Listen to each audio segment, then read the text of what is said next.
নিশ্চয়ই দিদি ভাই আর ছুটকি খুব খুব অসুবিধা পড়েছে। সব দোষ তোমার। ওকে এত গল্প বলে ভুলি ভালি দুধ খাওয়ালে এখন তো পেয়ে বসবেই। একটা কথা বলুন তো, আপনি ইচ্ছেকে ছেড়ে আসতে রাজি হলেন কি করে? আমি তো সামনেই যেতে পারছিলাম না। দেখবেন মেয়েটা এবার ঠিক কান্নাকাটি জুড়বে, কে সামলাবে ওকে তখন? আলো প্লিজ এরকম ইমোশনাল হয়ে পড়ো না। আমি জানি তুমি ইচ্ছেকে খুব ভালোবাসো, কিন্তু দেখো আমাদের দুজনের মধ্যেও তো কিছু কথা থাকতে পারে। কিছু ব্যাপার তো আমাদের নিজেদেরকেও তো সর্ট আউট করতে হবে না? তুমি প্লিজ চোখটা মোছো।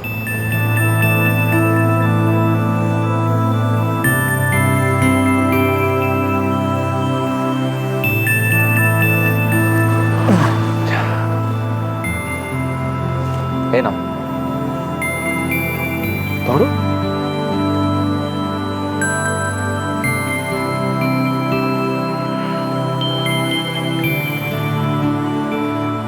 আলো, আমি খুব ভালো করে জানি তুমি ইচ্ছের ব্যাপারে কতখানি অ্যাটাচড, কিন্তু ও তো মৈত্র পরিবারেরই মেয়ে। হ্যাঁ, তুমি জানো এর আগে না আমি কখনো এরকম ভাবে ভাবিনি।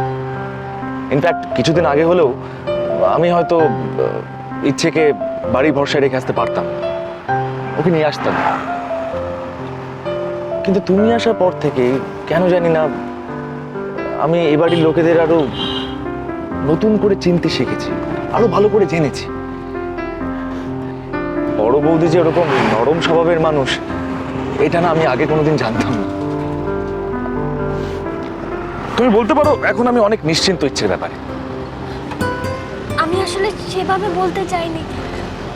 আমি জানি দিদিভাই থাকলে ইচ্ছের কোনো অযত্ন হতে দেবে না। আমি আমি শুধু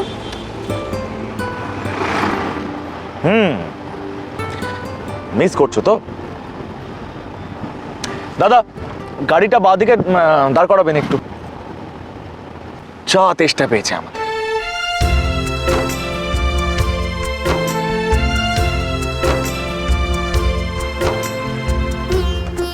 দাদা এখানে আশেপাশে ভাড়ে চা কোথায় পাওয়া যাবে একটু দেখো না। Thank you. নেমে এসো।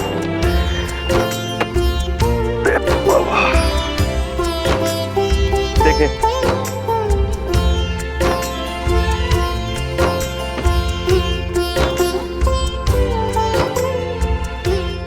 এবার নিশ্চিন্তে ইচ্ছের সঙ্গে কথা বলে নাও। ড্রাইভারও নেই, আমি ওখানে দাঁড়িয়ে চা খাচ্ছি, শুধু তুমি আর তোমার মেয়ে। হ্যালো, হ্যাঁ বংশী কাকা, ইচ্ছেকে দাও না। এই তো আমরা এক্ষুনি যাবো, তো চল তো আমার সঙ্গে। দেখি। হ্যাঁ বড় বৌদি, এই নাও ইচ্ছে মা, বাবাইয়ের ফোন। নাও নাও শিগগির। হ্যালো বাবাই, মা কোথায়? আচ্ছা বাবাই তোকে ফোন করলো আর তুই বাবার সঙ্গে কথা বলবি না? পড়বো আগে, মাকে দাও না। নে ধর।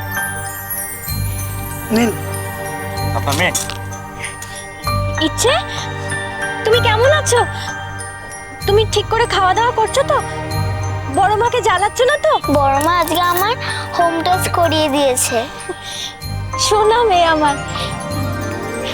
আচ্ছা বড় মা তোমার পাশে আছে? একটু ফোনটা দাও না। না, আমি বড় মাকে ফোন দেবো না, আমি তোমার সাথে কথা বলবো। আচ্ছা তুই তো বলবি আমাকে, একটু দে, একবার একটু কথা বল। হ্যালো, দাও না। দাঁড়া দাঁড়া, কি করছে তোমার মেয়ে, দেখো কথাই বলে।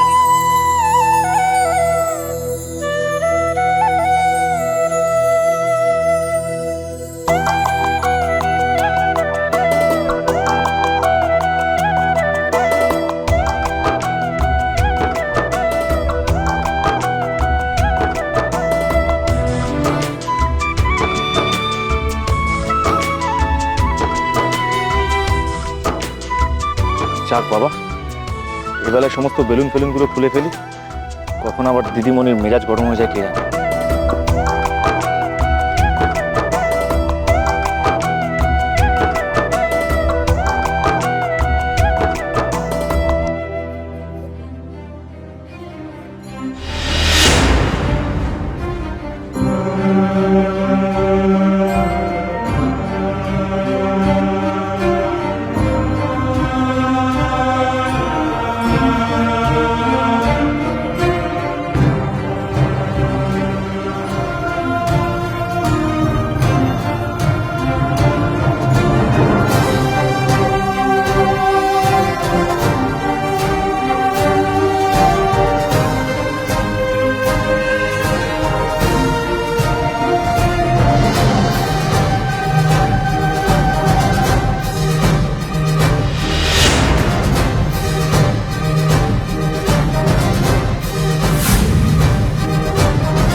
ইচ্ছে তো বেশ ভালোই আছে, সবাই মিলে অ্যাটেনশন দিচ্ছে ওকে, ব্যাস তার কি চাই।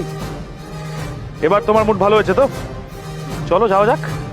ইচ্ছেটা এলে বেশ ভালো হতো, ওকে নিয়ে তো কখনো বেড়াতে যাইনি।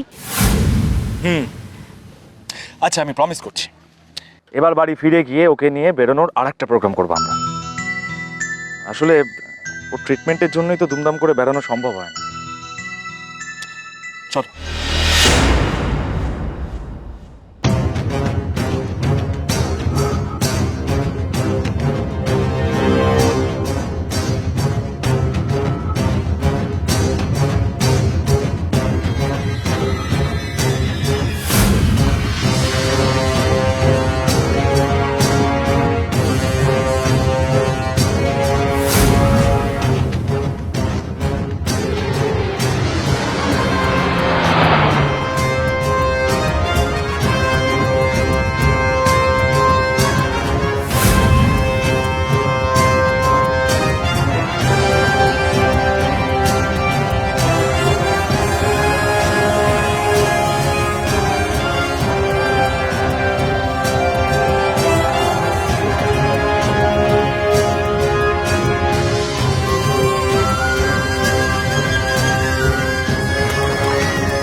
একটা কাজ যদি কেউ ঠিকঠাক মতো করে, চতুর্দিক নোংরা হয়ে রয়েছে।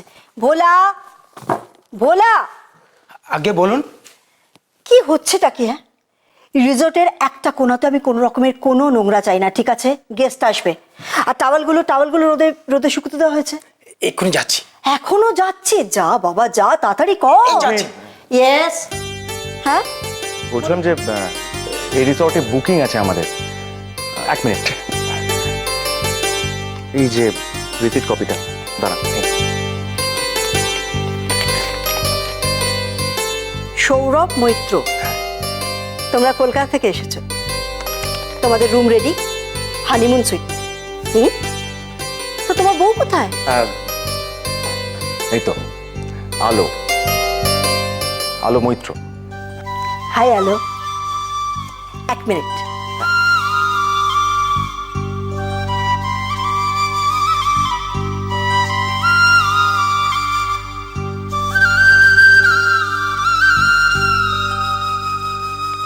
এই না, এইটা তোমাদের হানিমুন সুইটের চাবি। হানিমুন? আমরা এই বিষয়ে পরে কথা বলবো, আপনি বলুন বলুন। Welcome to our resort. আশা করি এখানে তোমাদের খুব ভালো লাগবে, এই ব্যাপারে তোমাদের আমি আশ্বস্ত করতে পারি। আর আমাদের হানিমুন সুইটসে কাপলদের জন্য কিছু স্পেশাল অ্যারেঞ্জমেন্ট আছে, special dinner, special room decoration করা। আশা করি এই টোটাল ব্যাপারটাই তোমাদের খুব ভালো লাগবে, তোমরা এনজয় করবে। আপনি একটু এদিকে আসবেন।